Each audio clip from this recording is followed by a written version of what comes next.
The 1950s are often romanticized as a decade of glamorous cars, but not every coupe from this era lived up to the hype.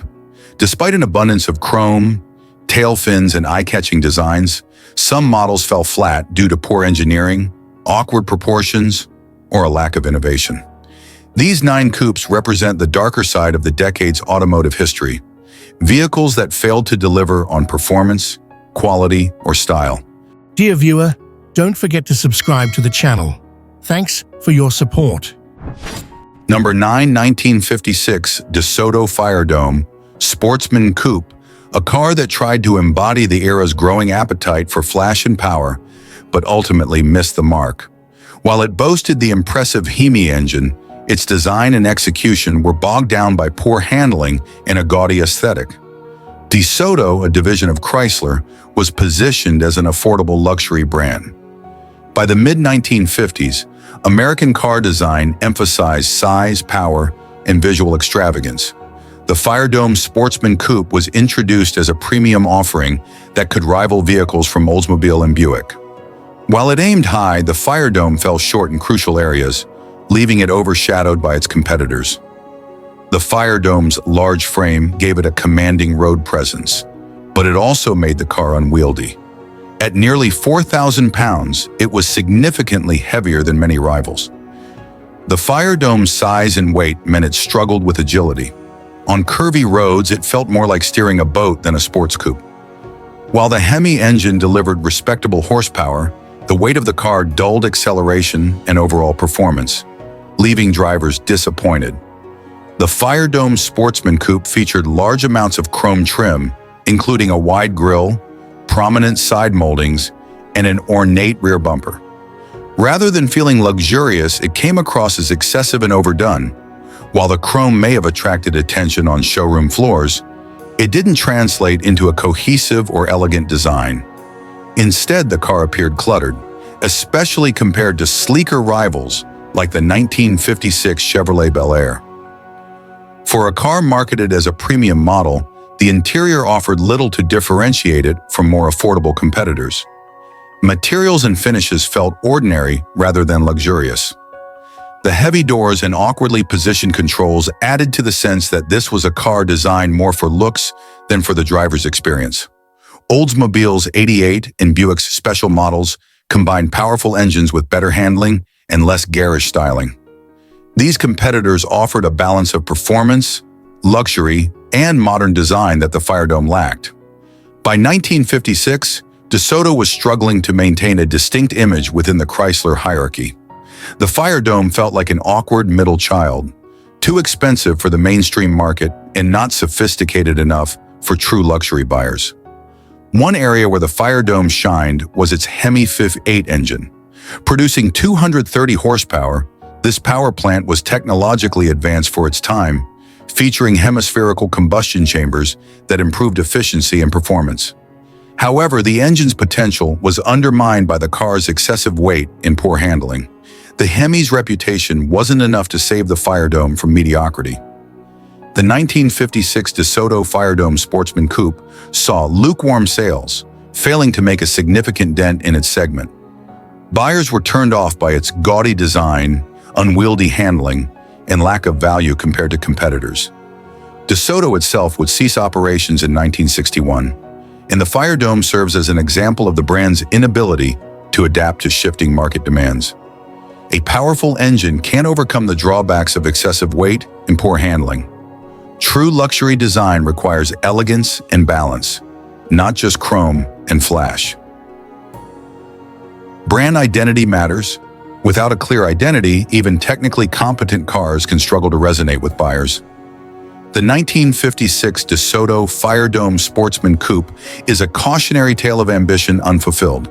While it had the foundation of a great car in its Hemi engine, it was let down by its heavy body, uninspired handling, and over-the-top styling.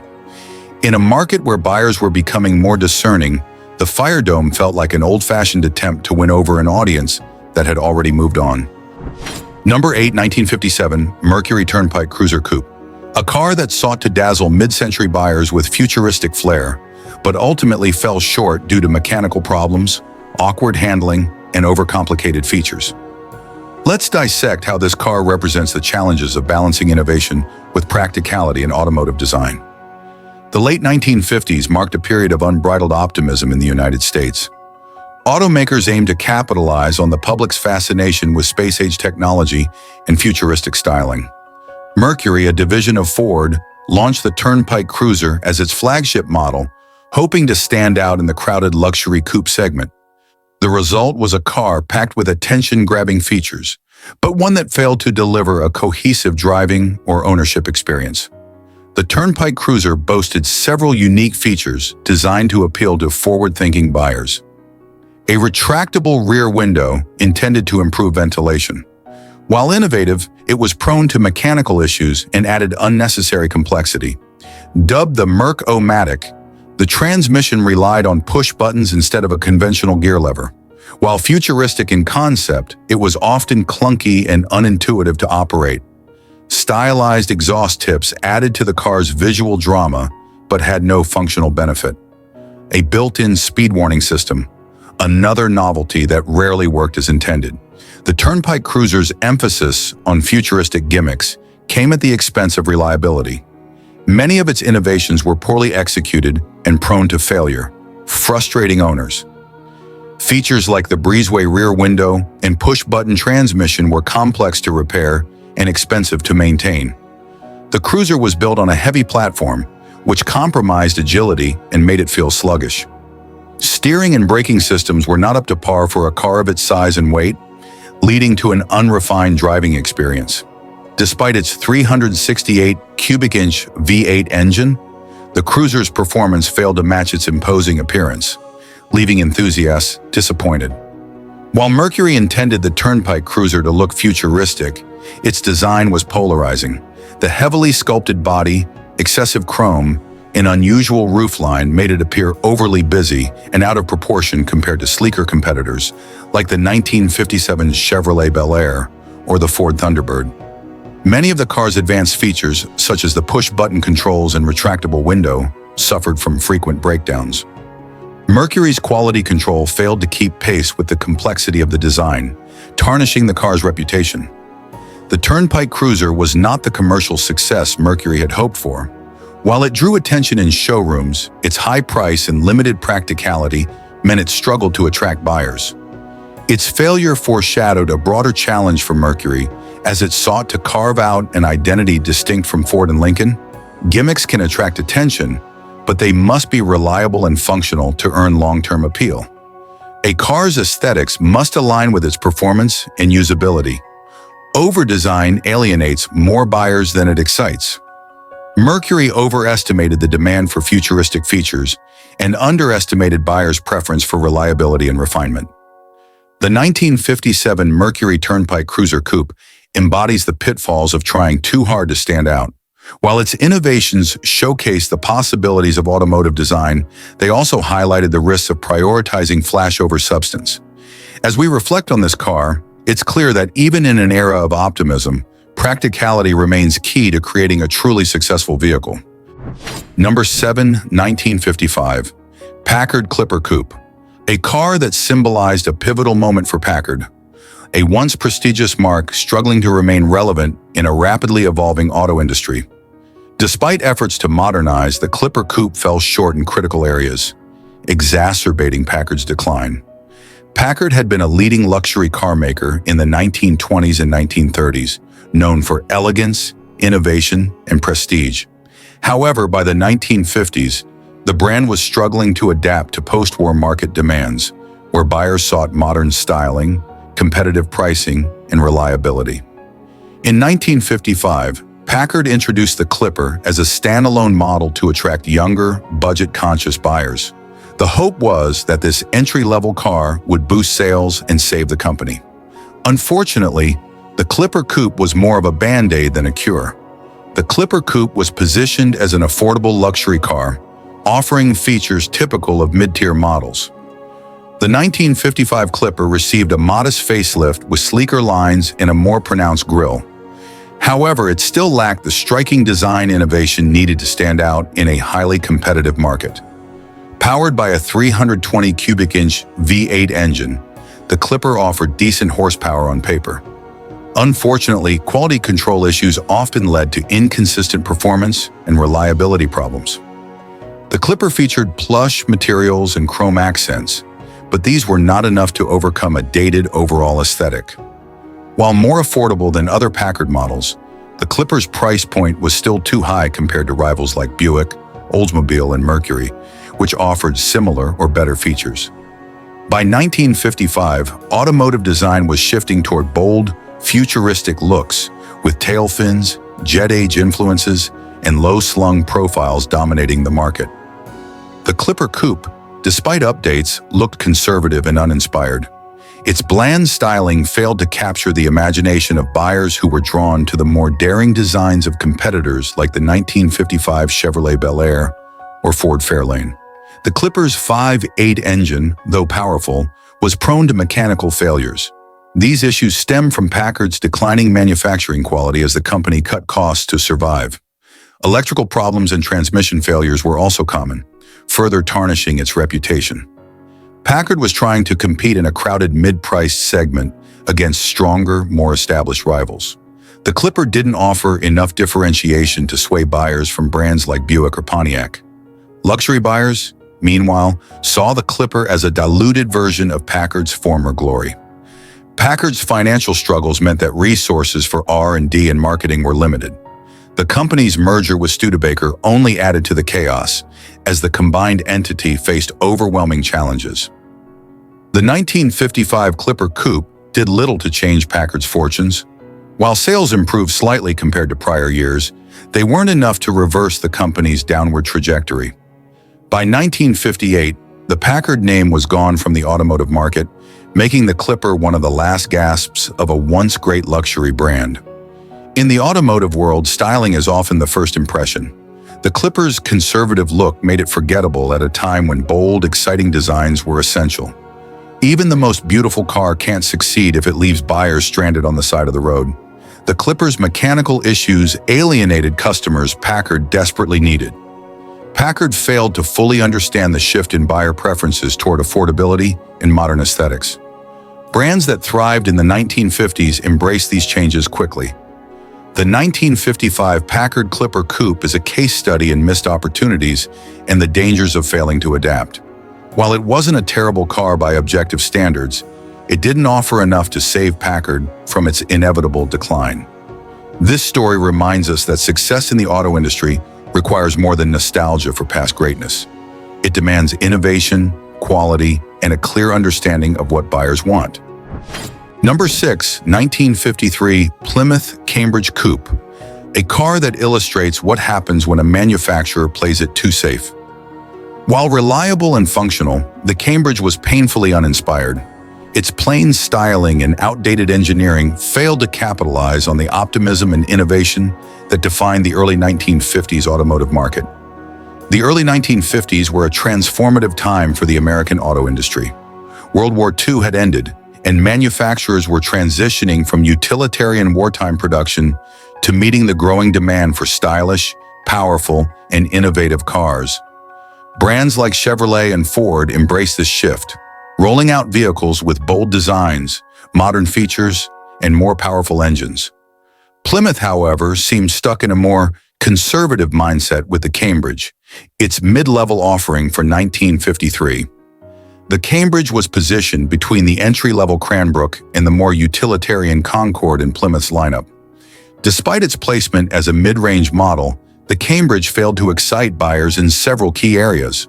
Powered by a 217 cubic inch flathead, 6-cylinder engine, producing about 97 horsepower.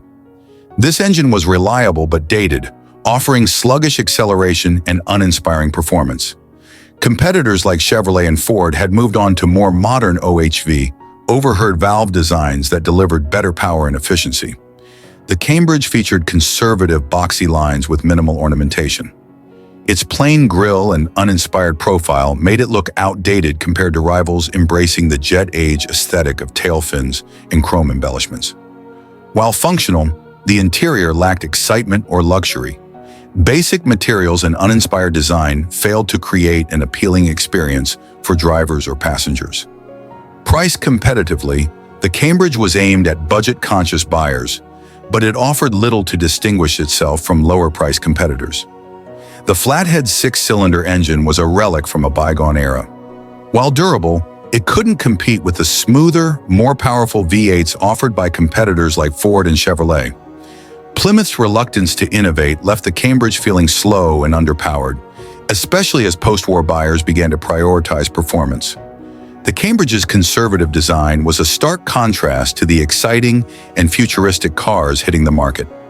In an era when consumers craved bold, modern looks, the Cambridge's lack of visual flair made it easy to overlook in showrooms. The Cambridge didn't excel in any category.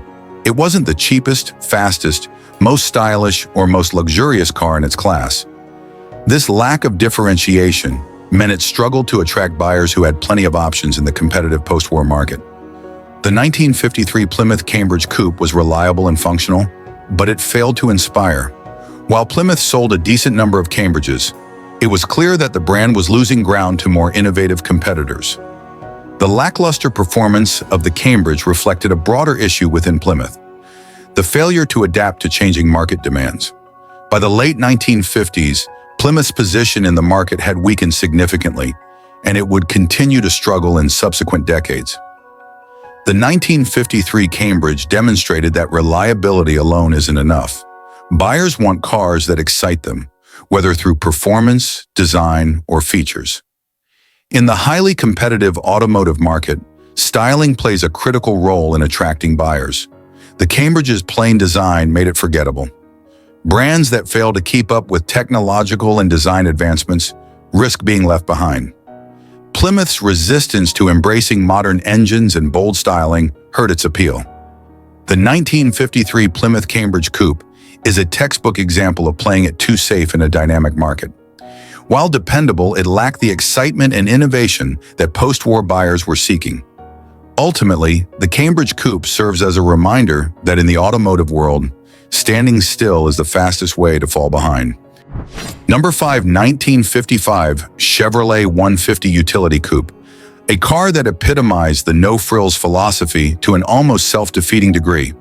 Positioned as Chevrolet's budget model, the 150 was marketed to fleet buyers and cost-conscious individuals. However, this stripped-down approach ultimately alienated many buyers in a decade when style, performance, and comfort were becoming essential automotive selling points. The year 1955 was a landmark for Chevrolet.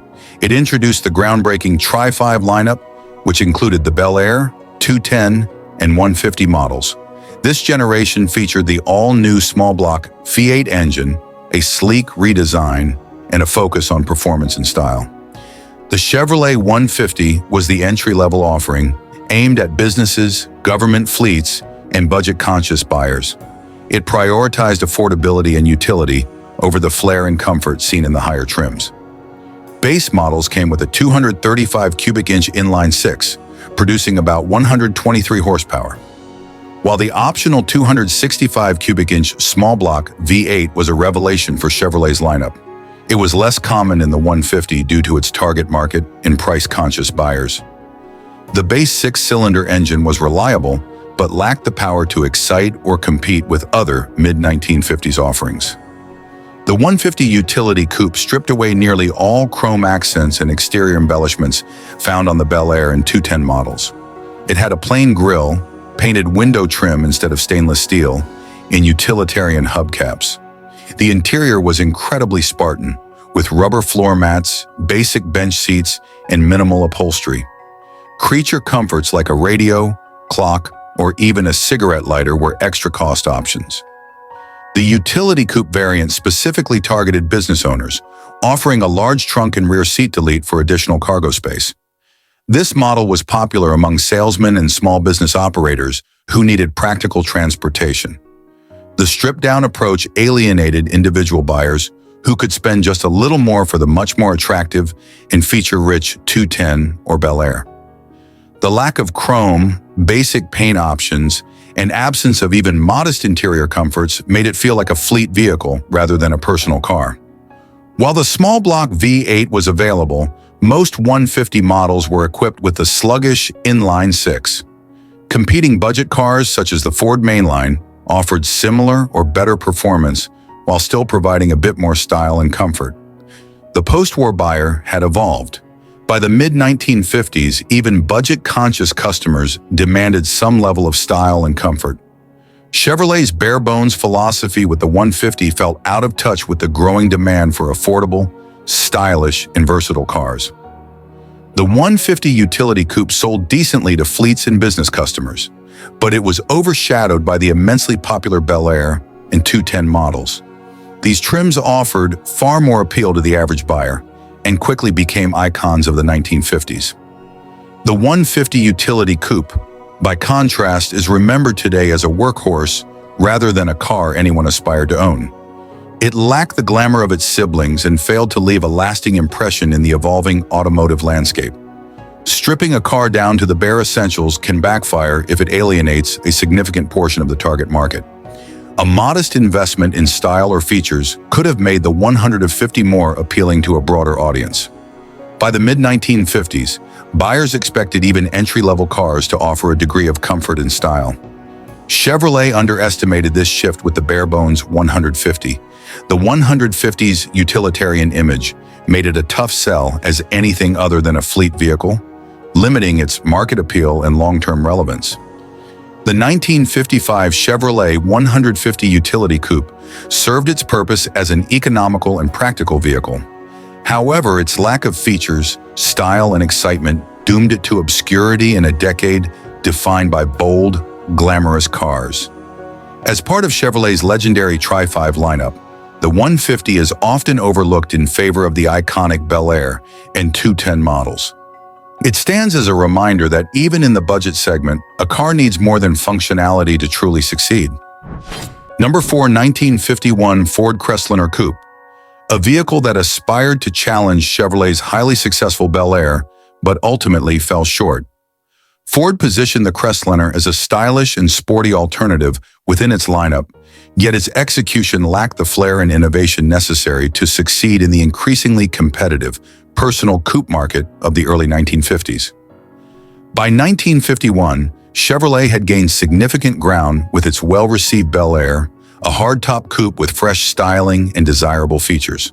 Ford, needing to compete in this growing market, introduced the Crestliner Coupe in 1950 as a stopgap solution while preparing more modern designs.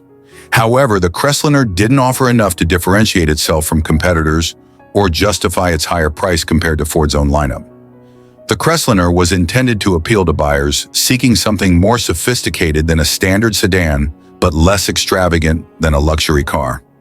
Unfortunately, this middle ground approach resulted in a vehicle that failed to resonate with any particular audience. The Crestliner featured a two-tone paint scheme with a vinyl-covered roof, which was intended to add a touch of elegance. Despite these efforts, the overall design lacked excitement. Its slab-sided body and uninspired grille failed to capture the sporty essence Ford was aiming for. Inside, the Crestliner offered basic appointments, including cloth upholstery and limited chrome trim. While it was a slight step up from entry-level models, it lacked the upscale feel that buyers expected from a premium offering. The Crestliner was powered by Ford's 239 cubic inch flathead V8, which produced 100 horsepower. While the engine was reliable, it wasn't particularly powerful or sporty, leaving the driving experience feeling ordinary rather than exhilarating. The Crestliner was priced higher than Ford's more popular models, like the Custom Deluxe, but offered little to justify the additional cost. It was positioned as a rival to Chevrolet's Bel Air, but fell short in both style and substance. The Crestliner's two-tone paint and vinyl roof were minor cosmetic upgrades, but the overall design remained boxy and uninspired. In a market where style was becoming a significant selling point, the Crestliner looked plain compared to the sleek lines of the Bel Air. Ford did little to set the Crestliner apart from the rest of its lineup. Beyond the cosmetic enhancements, it offered no groundbreaking technology or innovative features. Buyers who wanted a sporty coupe gravitated toward the Bel Air's hardtop design, which felt fresher and more modern. The Crestliner didn't fit neatly into any specific niche. It wasn't luxurious enough to attract upscale buyers, nor was it affordable enough to appeal to budget-conscious customers. Ford's marketing efforts failed to create a strong identity for the Crestliner, leaving it overshadowed by competitors. The 1951 Ford Crestliner Coupe was discontinued after just 2 model years, as Ford moved forward with new designs that better addressed market demands. While it wasn't a complete failure, Ford did sell a respectable number of units. It failed to make a lasting impression. Today, the Crestliner is remembered more as a footnote in Ford's history than as a significant contribution to automotive design. Collectors might appreciate its rarity, but it lacks the iconic status of other Ford models from the era. In the early 1950s, car buyers were increasingly drawn to vehicles with bold, forward-thinking styling. The Crestliner's lack of visual appeal was a major handicap. A car needs to stand out in its segment. The Crestliner's modest cosmetic changes weren't enough to distinguish it from both its competitors and its stablemates. The Crestliner's middle ground approach left it without a clear audience. A more focused design, either more luxurious or more affordable, might have helped it find a stronger footing. The 1951 Ford Crestliner Coupe was a well-intentioned but poorly executed attempt to compete in the personal coupe market. Its bland styling, lack of innovative features, and awkward market position doomed it to obscurity. While Ford would go on to create far more successful models in the years to come, the Crestliner serves as a reminder of the challenges automakers faced in adapting to the rapidly changing tastes of post-war America. Number 3, 1959 Rambler Custom Coupe, a car that epitomized practicality but failed to ignite enthusiasm among buyers. At a time when automakers were experimenting with bold designs and powerful engines to attract post-war consumers, the Rambler Custom Coupe played it safe, prioritizing utility and economy over style and excitement. This conservative approach limited its appeal and made it a forgettable entry in an era of automotive creativity. American Motors Corporation, AMC, carved out a niche during the 1950s by focusing on economical, compact cars while other automakers chased bigger, flashier designs. This strategy was rooted in practicality, targeting budget-conscious buyers who valued reliability and fuel efficiency over horsepower and chrome. The Rambler Custom Coupe, part of AMC's lineup, was positioned as a practical, no-frills vehicle that prioritized affordability and usability. Unfortunately, this restrained philosophy left the car without the flair or personality needed to stand out in a competitive market. The Custom Coupe had a modest and boxy design with limited ornamentation. While clean and straightforward, it lacked the visual appeal that many buyers sought, especially when compared to more dynamic offerings from competitors. The car was equipped with a modest inline-six engine, producing around 127 horsepower. While sufficient for commuting, it lacked the power or responsiveness to excite drivers. Acceleration was sluggish, and its performance pale compared to V8-powered rivals. Inside, the Custom Coupe offered basic amenities with a utilitarian layout. Seats and materials were serviceable, but lacked the comfort or luxury touches seen in similarly priced vehicles from Ford or Chevrolet. The Rambler's compact size made it maneuverable and easy to park, qualities appreciated by urban drivers. However, its small footprint limited passenger and cargo space, reducing its versatility compared to larger sedans or coupes. The Rambler's subdued design and restrained styling left it feeling uninspired. In an era when cars were symbols of personal expression, the Custom Coupe's bland appearance did little to attract buyers seeking something distinctive. The car's modest power plant ensured reliability, but failed to deliver a dynamic driving experience. Buyers looking for excitement or a sense of adventure behind the wheel were left disappointed. While its economy and reliability were selling points, these traits alone weren't enough to compete in a market dominated by stylish, performance-oriented vehicles. The Custom Coupe's utilitarian nature made it appealing only to a small segment of buyers, limiting its broader market appeal. By 1959, the automotive industry was embracing new technologies and bold designs.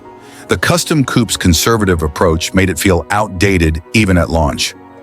The 1959 Rambler Custom Coupe sold moderately well, thanks to its practicality and low cost. It found favor among buyers who valued economy and reliability over flashiness or performance. However, it failed to capture the public's imagination and was quickly overshadowed by more exciting offerings from other brands.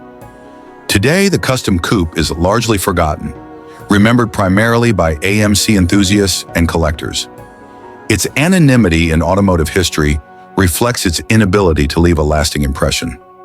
While practicality is important, it shouldn't come at the expense of personality.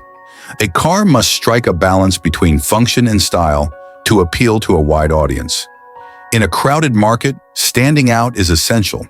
The Rambler's conservative design made it blend in rather than stand out.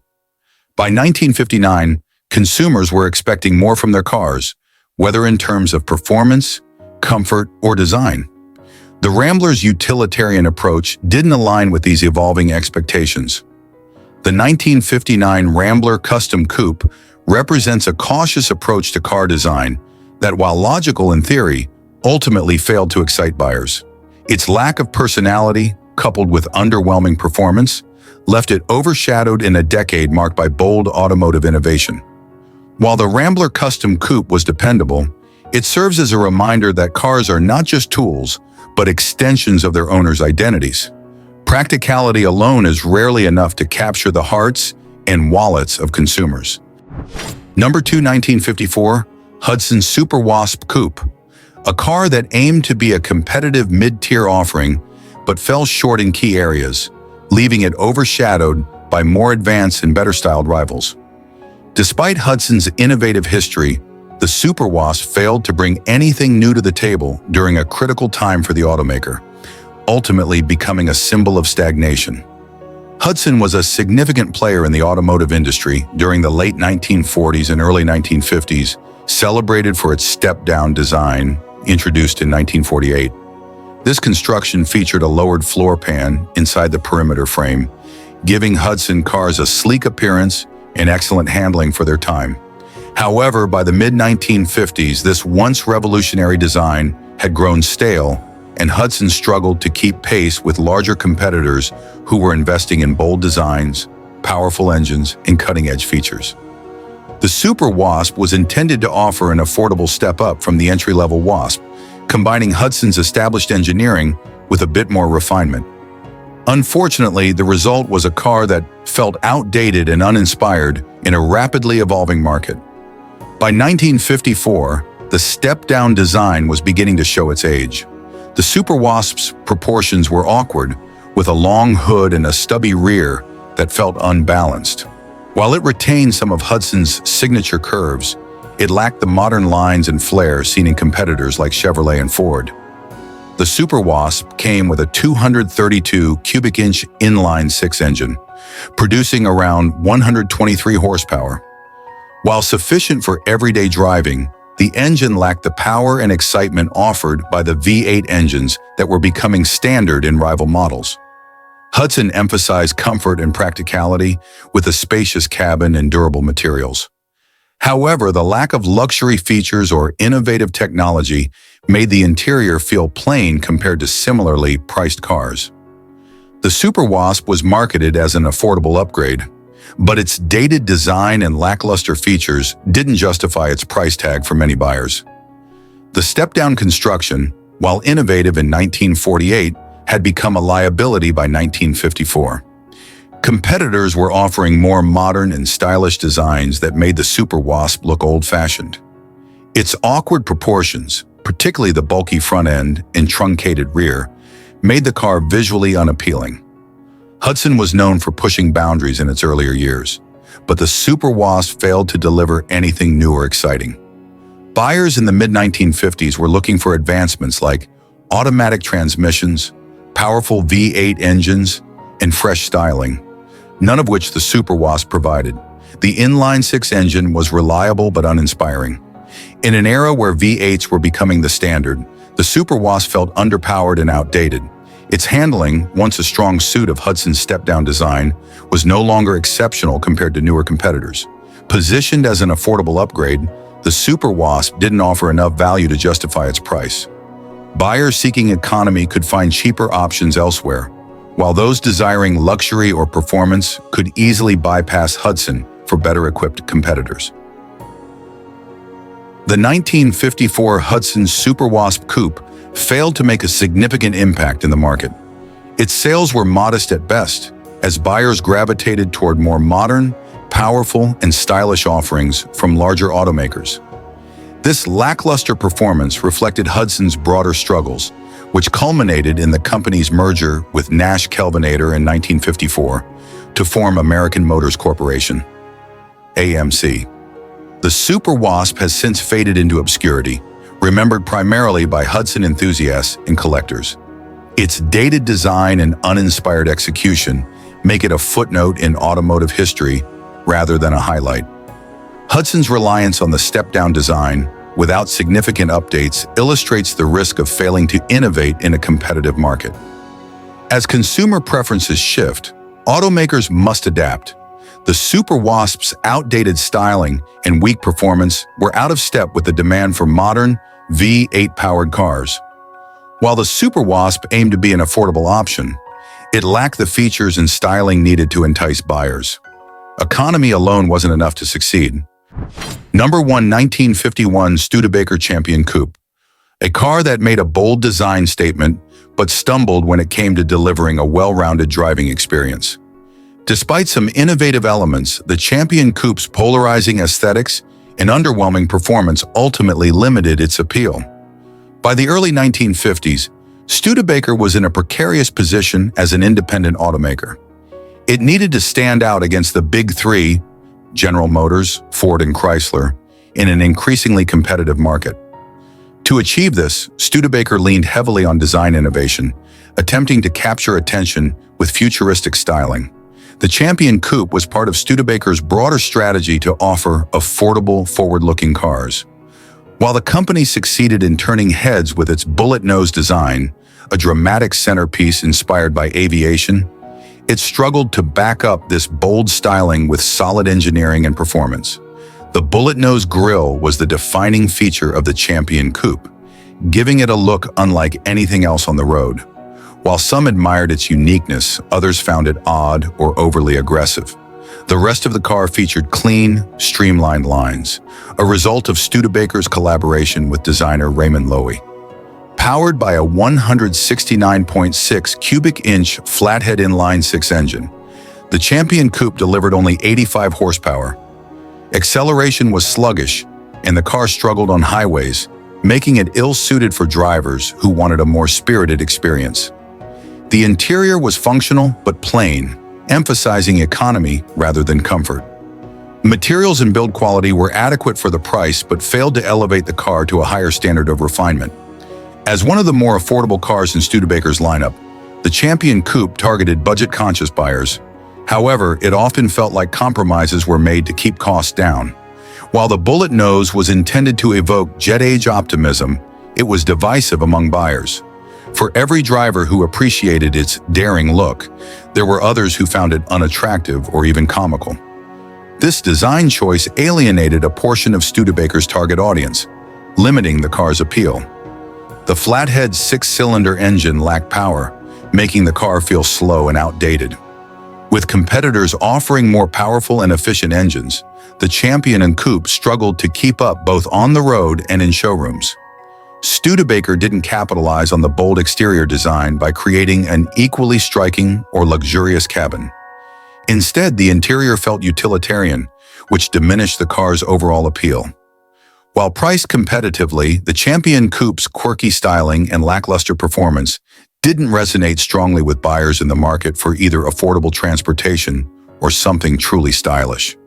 At the time, the 1951 Studebaker Champion Coupe received mixed reviews.